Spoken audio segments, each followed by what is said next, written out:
Então estamos no texto de João, no capítulo 11, versículo 1, em que diz que havia um homem chamado Lázaro, era de Betânia, do povoado de Maria e de sua irmã Marta, e aconteceu que Lázaro ficou doente. Vamos ler somente o versículo 1 desse texto, em que Jesus ele era amigo dessa família.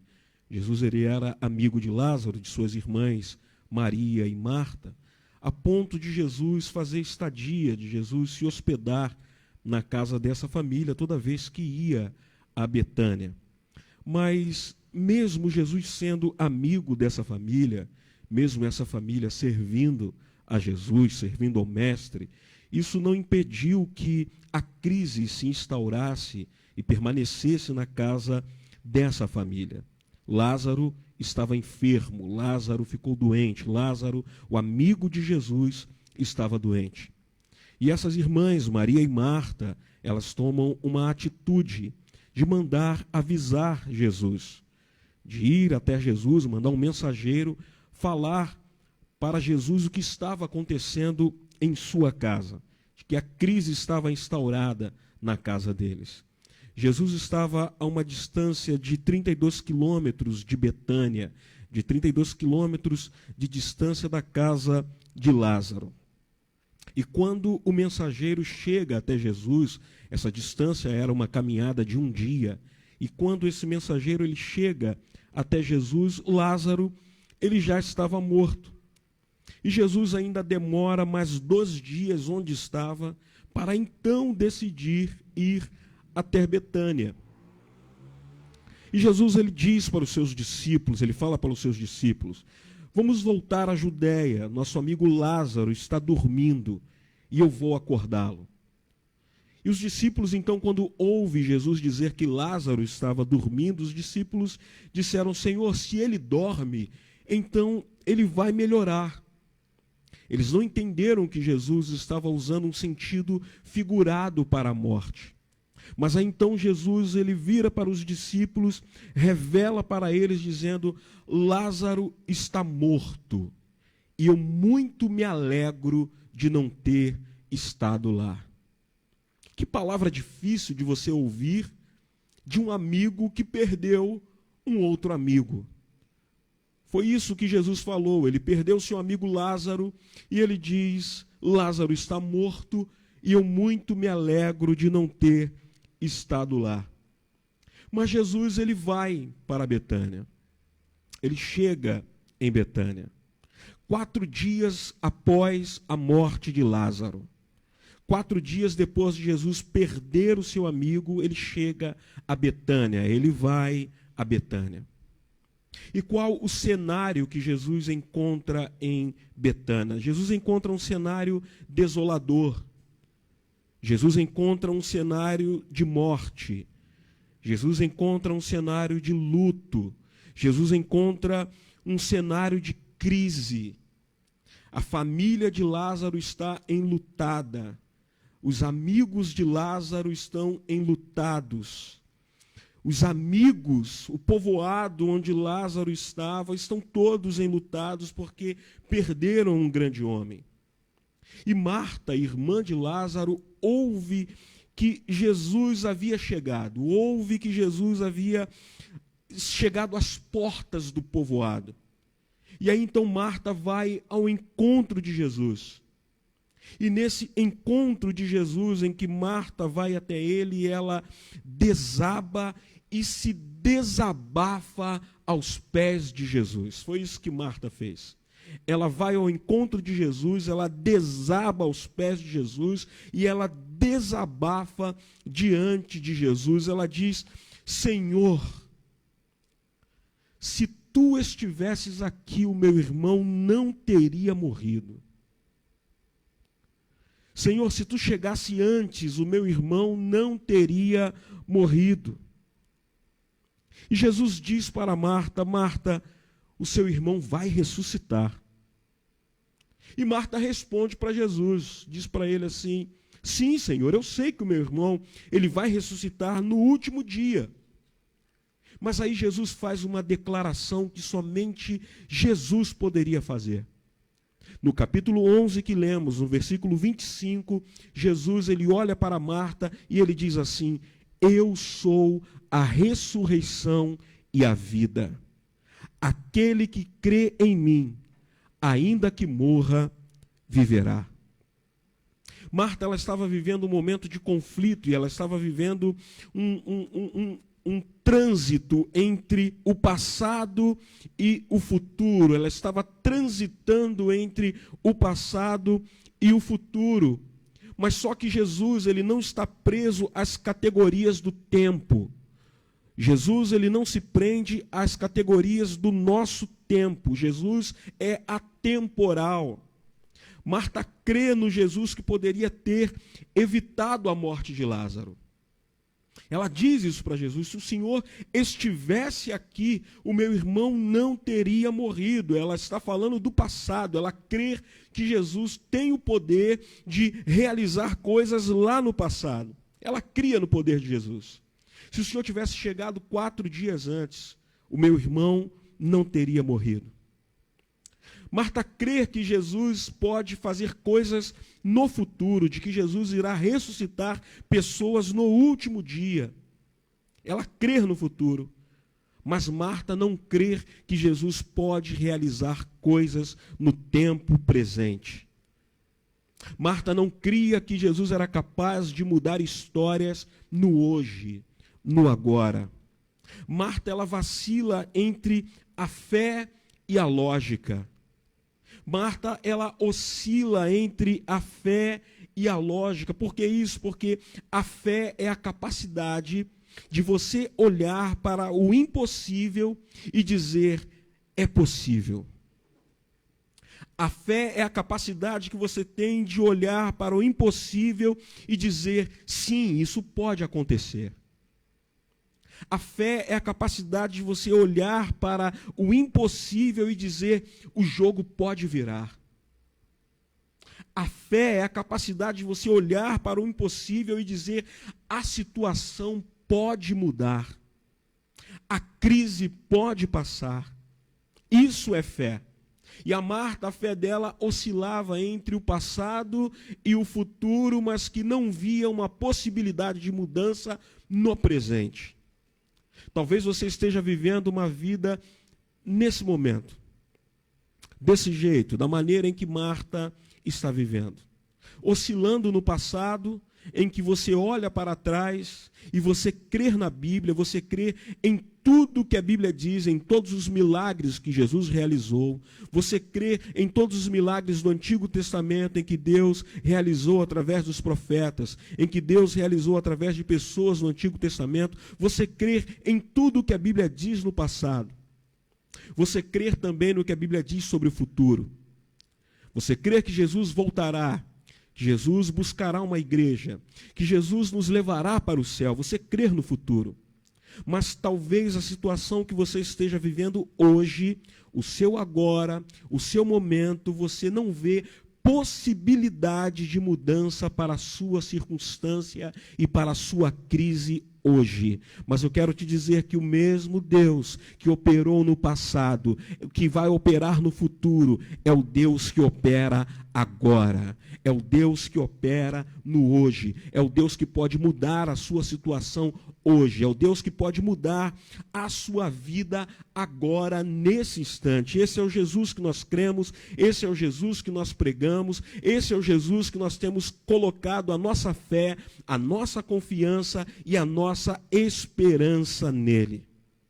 Mas nós temos dúvidas de coisas que Jesus pode realizar no presente. Porque a nossa maior dificuldade é crer que Jesus ainda opera hoje. É crer que o poder de Jesus ainda se manifesta no hoje, no agora, nesse momento. Mas eu quero lhe dizer uma coisa, que é no presente que o tempo toca a eternidade. É no presente que o tempo toca a eternidade. É no agora, é no hoje, que o tempo toca a eternidade. Por que eu digo isso? Porque o livro de Romanos, ou Paulo escrevendo aos Romanos, no capítulo 4, versículo 17, a parte B do versículo diz assim: o Deus que dá vida aos mortos e chama à existência coisas que não existem, como se já existissem. Esse é o Deus que nós cremos. Um Deus que traz à existência coisas que não existem. Um Deus que não se prende ao passado, ao futuro. Um Deus que ontem é hoje. Um Deus que o amanhã é hoje. Em que não existe para esse Deus, em que não existe para esse Jesus o depois. O que não existe para esse Jesus, o agora é tarde, agora não adianta mais. Essas palavras não existem no vocabulário de Jesus. Por quê? Porque ele não está preso ao meu e ao seu tempo. Ele está fora do nosso tempo. E ele age de qualquer maneira, ele age da maneira dele como Deus e Senhor do tempo. É nisso que nós cremos. Nós podemos viver apenas de lembranças, como Marta estava vivendo. Família de Lázaro. E o que é mover-se de íntima compaixão é que naquele momento de dor daquela família, Jesus toma a dor daquela família para si. Isso é perturbar-se em espírito. Isso é mover-se de íntima compaixão. É você sentir a dor do outro. É você sentir a dor do próximo. É isso que nós estamos falando e é esse o momento que nós estamos vivendo hoje no Brasil e no mundo. De nós movermos de íntima compaixão por aqueles que estão sofrendo e passando por esse momento de dificuldade. O texto vai dizer que quando Jesus ele pergunta onde Lázaro está enterrado, onde Lázaro foi sepultado. E levam Jesus até a tumba que Lázaro foi sepultado. E diz que quando Jesus ele chega diante do túmulo de Lázaro, a Bíblia diz que Jesus chorou. E esse é um tempo ou um tópico, um ponto muito importante nesse texto que lemos, que mostra um Deus que chora. Porque Jesus diante do sepulcro do seu amigo, Jesus diante do sepulcro do seu amigo Lázaro, Jesus, ele chora. E isso é uma quebra de paradigma para a cultura daquela época, a cultura que permeava aquela época, que era a cultura grego-helenista, em que um Deus não sofre sentimentos. Em que um Deus ele não pode sofrer influências externas dos homens. Um texto que, um termo que o grego vai chamar de apatheia, de que um Deus não pode sofrer influências externas, porque se um Deus sofre influências externas, ele não pode ser Deus, porque ele não tem poder, já que ele sofre influências externas. Mas Jesus, diante do túmulo do seu amigo Lázaro, ele chora. E a minha pergunta sobre isso é, por que Jesus chorou? Jesus chorou porque ele é gente. Jesus chorou porque ele é homem. Jesus chorou porque ele é Deus e homem. Por que Jesus chorou? Jesus chorou porque ele é amigo de Lázaro. E os amigos choram pelos outros amigos. Jesus chorou pela família de Lázaro. Porque o texto diz que Jesus amava a família de Lázaro e Jesus, ele chora pela família, ele sofre pela família. Jesus, ele se preocupa pelas famílias, ele se preocupa com as famílias. Jesus chorou, e por que Jesus chorou? Jesus chorou por causa do estado que a humanidade se encontrou, porque não estava no plano original do homem ter que morrer. Do homem ter que sofrer a morte, não estava no plano original de Deus, de que o homem deveria sofrer a morte. Jesus chorou. chora diante do túmulo do seu amigo. E por que isso? Porque nós temos um Deus que ele se identifica com a nossa dor. Jesus chorou porque ele se identifica com a minha e com a sua dor. Jesus chorou porque ele não é um Deus distante como queriam os gregos. Jesus chorou porque ele não é um Deus ausente e indiferente à dor da humanidade. Por isso ele se fez homem. Ele chora porque ele sente a dor dos seus, ele sente a dor da humanidade. E as lágrimas de Jesus revelam a sua humanidade. As lágrimas de Jesus revelam a sua compaixão e o seu amor. Por quê? Porque Jesus, ele abriu mão da glória, mas ele não abriu mão de ser Deus. Ele abriu mão da glória, mas não abriu mão de ser Deus. Então ele era 100% homem e 100% Deus. E sendo 100% homem, ele sente a dor do homem, ele sente a dor dos seus. E as lágrimas de Jesus revelam isso. Revelam a sua compaixão, revelam o seu amor por mim e por você. Mas as lágrimas de Jesus também revelam uma coisa, de que ele é o Deus Emanuel. Ele é o Deus presente. É o Deus que se faz presente, é o Deus que está comigo, é o Deus que está com você, é o Deus que está na minha casa, é o Deus que está na sua casa, é o Deus que está no seu trabalho, é o Deus que está com você, é o Deus que te acompanha, é o Deus que acompanha os seus passos, que acompanha a sua trajetória, é o Deus que está com você, é o nosso Jesus, é o nosso Deus. Ele chora com você, ele sofre por você, ele se importa por você, ele se identifica com você através da sua dor. Ele é o Deus que chora, é o Deus que sofre e que trata a nossa dor. Jesus, ele sabe o que é dor. Ele sabe a dor do sem-teto, pois ele não tinha onde reclinar a cabeça. Jesus, ele sabe a dor da solidão, pois em suas horas mais difíceis, ele esteve sozinho. Jesus sabe a dor da enfermidade, porque ele levou sobre si todas as nossas dores e todas as nossas enfermidades, ele carregou sobre si. Jesus sabe o que é a dor da morte, porque ele enfrentou a morte para que nós pudéssemos ter vida nele, ter vida em Jesus. Aquele que enxuga as nossas lágrimas é aquele que também chora conosco. E Jesus, ele não só está presente em nosso sofrimento, mas também ele se compadece de nós. Porque ele estava presente no sofrimento de Maria e Marta, mas ele se compadeceu do sofrimento de Maria e Marta.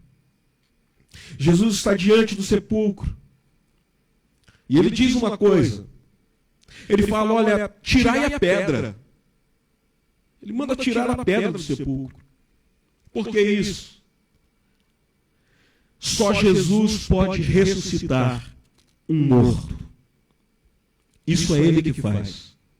Só Jesus pode ressuscitar um morto.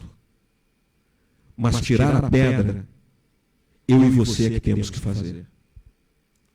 Só Jesus pode ressuscitar uma pessoa, mas tirar a pedra, eu e você que precisamos tirar. Jesus pode nos livrar desse vírus que estamos sendo acometidos, mas ficar em casa, eu e você temos que ficar. Tomar as medidas em que os governos nos passaram, eu e você temos que fazer. Jesus pode nos livrar da morte, mas nós precisamos tomar as medidas cabíveis, como nós já recebemos todas as informações possíveis, informações até demais. Mas Jesus manda que eles tirem a pedra, tirem a pedra. Lázaro já estava em decomposição, já cheirava mal. E tirar a pedra significa mexer em algo que nós não queremos. Tirar a pedra significa nós mexermos em algo que nos incomoda. Mas muitas das vezes, para ver o milagre, é necessário mexer em algo que nos incomoda. E é isso que Jesus manda falar para eles. Tirem a pedra. Mas já cheira mal, tirem a pedra. E eles tiraram a pedra. Mas diante do medo, da incredulidade de Marta, Jesus ele diz uma palavra para ela e que serve para nós. Jesus diz, olha, se creres, verás a glória de Deus. E dentro disso, Jesus ele nos ensina um princípio. E qual o princípio que Jesus nos ensina nesse texto? De agradecer antes do milagre acontecer. Disse, quando tiraram a pedra, Jesus ele ora ao Pai. Ele dá graças ao Pai. Ele diz, Pai, muito obrigado por me ouvir.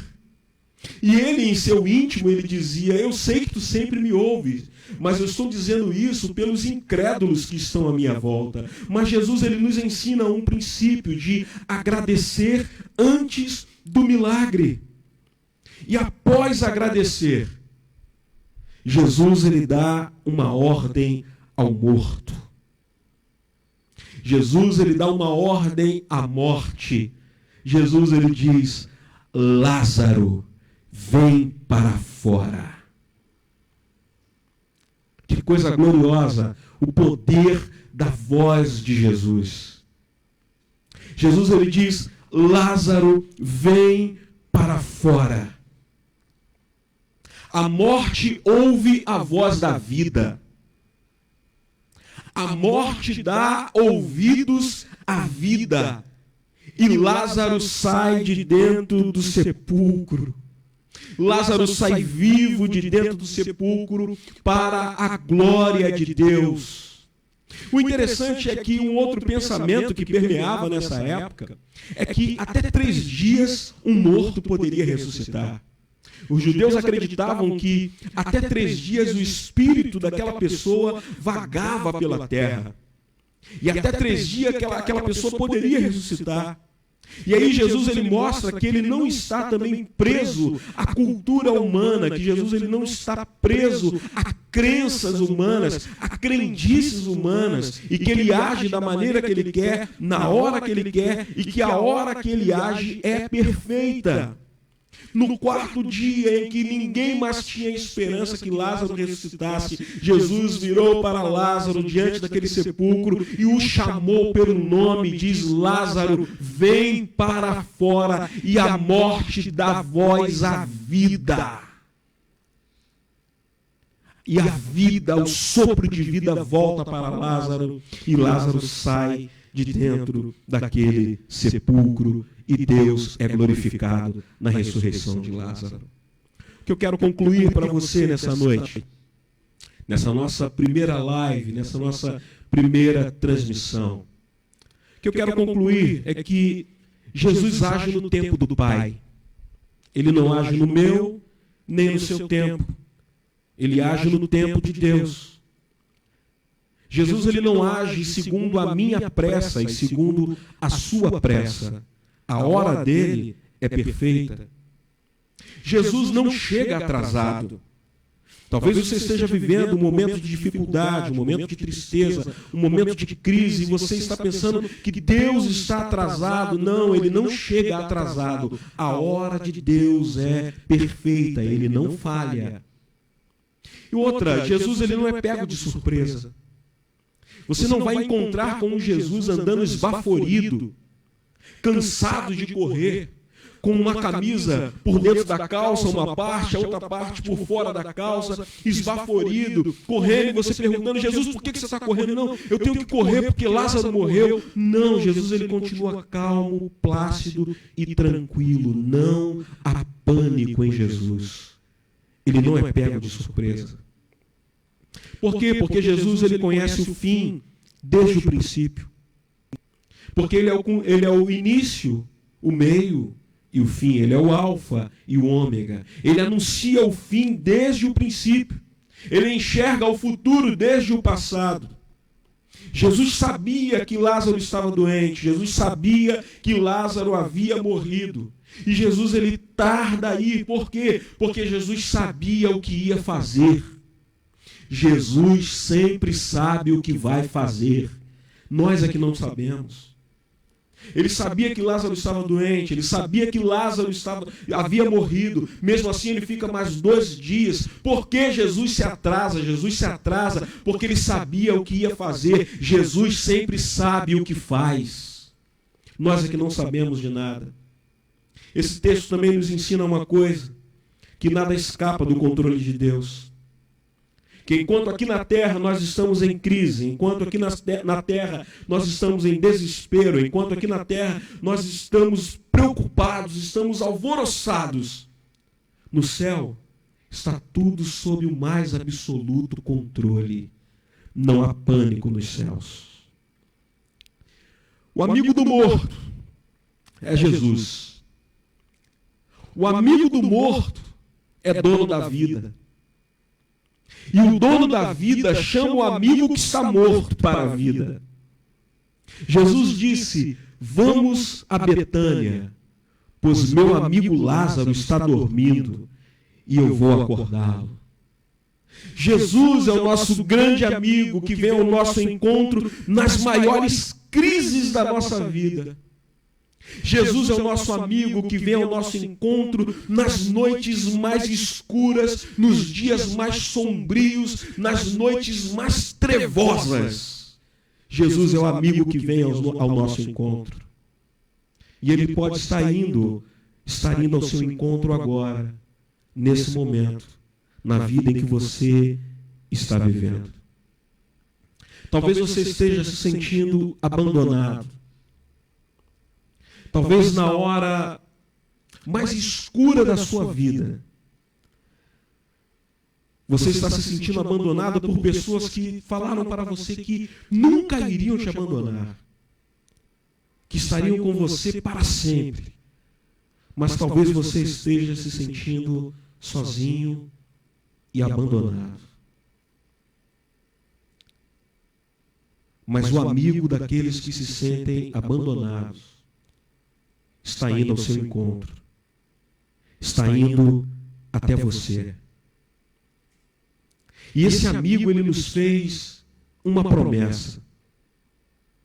Ele falou: eis que estarei com vocês todos os dias da nossa vida, até a consumação dos séculos. É nesse Cristo que cremos. É nesse Cristo que nós seguimos. É esse Cristo que nós entregamos a nossa vida. Que vem ao nosso encontro no momento mais escuro da nossa vida. No momento em que nós nos sentimos abandonados, tristes, abatidos, preocupados. No momento em que nós nos sentimos mortos. Talvez você não esteja morto fisicamente, mas talvez você se sente morto espiritualmente. Talvez você se sente morto porque você não tem mais esperanças. Mas Jesus, ele é aquele que vai ao encontro. E o interessante é que eu quero fechar esse pensamento com você é que quando ele vem ao nosso encontro, ele nos chama pelo nome. Porque ele nos conhece. Porque ele me conhece, ele te conhece. Ele não chama ei. Ele não chama ô. Ei, psiu. Ele não chama nada disso. Ele te chama pelo teu nome. E ele te chama para onde? Ele te chama para a vida. O amigo que nos chama para a vida. Quem pode ser melhor amigo que o Senhor? Ninguém pode ser. Eu quero orar com você nesse momento. Quero orar por você nesse momento. Onde você estiver, se estiver na sua casa, no seu trabalho, onde você estiver nesse momento, tire esse minutinho para nós estarmos orando ao Senhor. Pai, nós te damos graça. Nós louvamos a Ti porque Tu és um Deus bom, porque Tu és maravilhoso, porque Tu salvou a nossa vida. Nós te agradecemos porque Tu tem sido o nosso amigo, o amigo das horas incertas, o amigo do momento do riso, mas também do momento do choro, o amigo do momento da alegria, mas também do momento de tristeza. Enfim, Tu tens sido o nosso amigo de todas as horas. Eu oro a Ti, Senhor, nós oramos a Ti, por todas as pessoas que estão conosco nesse momento, por pessoas que estão atravessando por momentos de crise, seja ela familiar, seja ela profissional, seja ela de saúde, seja qual for a crise, mas nós clamamos a Ti no nome de Jesus. Assim como Tu foi ao encontro de Lázaro, Senhor, que Tu vá ao encontro de pessoas nessa hora. Assim como Tu foi ao encontro de Lázaro e chamou Lázaro da morte para a vida, nós Te pedimos que Tu vá ao encontro de famílias, que Tu vá ao encontro de pessoas e que Tu possa chamá-los para a vida, chamá-los para a felicidade, chamá-los para a esperança, chamá-los para a saúde, Senhor. Nós cremos em Ti, nós cremos no Deus do impossível, nós temos colocado a nossa confiança em Ti, nós temos colocado, Senhor, em Ti o nosso socorro, a nossa fé em Ti, Deus. E é por isso que nós clamamos a Ti. Nós não temos outro Deus além de Ti. Não há quem nós queiramos mais, desejamos mais do que o Senhor. E é por isso que nós clamamos a Ti, crendo que Tu ouve a nossa oração, crendo que Tu não és um Deus distante, crendo que Tu não és um Deus ausente, crendo que Tu não és um Deus indiferente ao sofrimento humano, crendo que Tu és o Deus que chega diante da dificuldade humana, um Deus que diante da dor humana e Tu chora. É nesse Deus que nós cremos, no Deus da Bíblia que nós cremos. Um Deus presente no presente. Um Deus que está conosco no momento de dificuldade e de tristeza. E que nos tira da caverna. E que nos tira do sepulcro, da crise, da enfermidade. Um Deus que tem a voz da vida, que é o dono da vida e que dá a vida. Nós cremos em Ti. E por isso nós Te agradecemos. No nome do Teu Filho Jesus. Amém, amém e amém. Que Deus abençoe você. Obrigado aí pela sua presença. Obrigado por você ter estado conosco nesse momento.